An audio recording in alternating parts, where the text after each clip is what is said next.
Real data is often quite messy. There are many possible issues with real datasets, such as bad formatting, trailing spaces, duplicates, empty rows, synonyms of different abbreviations, difference in scales, inconsistency in description, skewed distributions and outliers, and missing values. Each of these issues can cause problems in data analysis and deserves attention in exploratory data analysis.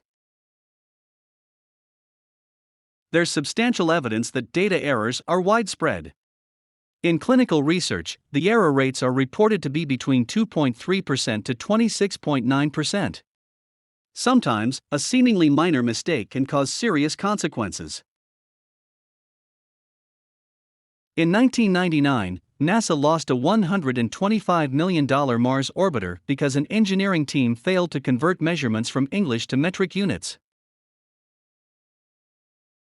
Data exploration is often the first step in data analysis. It involves summarizing and realizing the data set. It should be done before any modeling work. In addition to the detrimental consequences of data errors as mentioned before, massive data can also cause modern issues. As an example, a modern approach can fail if it encounters a long numerical value for a numerical variable. This is a case for the common yield regression analysis. Also, analysis done on massive data can suffer from the commonly known effect of garbage in, garbage out. In other words, data analysis done on faulty data can often be misleading. Data exploration serves several purposes. First, it helps gain intuition about the data. Sometimes, this is called data understanding. Such intuition can be quite useful in subsequent data analysis. And they may even dictate an appropriate choice of modeling techniques or tools. Second, it helps conduct sanity checks on the data to ensure that a data looks reasonable, in the right format, and on the right scale. Third, it helps find out whether there are missing values, outliers. Finally, it is common to summarize the data in data exploration. These includes both the numeric summary and data exploration. How should we perform data exploration?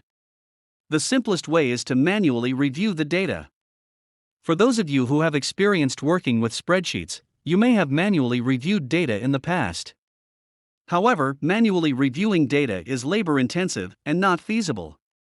Even an Excel spreadsheet can have as many 1 million rows. There are several ways to explore large datasets. The first is to examine samples of data. By working on samples of data, we can directly interact with the raw data even for large datasets, which can greatly help us to gain some sense on the data. In the end, however, we need to summarize the data either using numerical summary or data validation.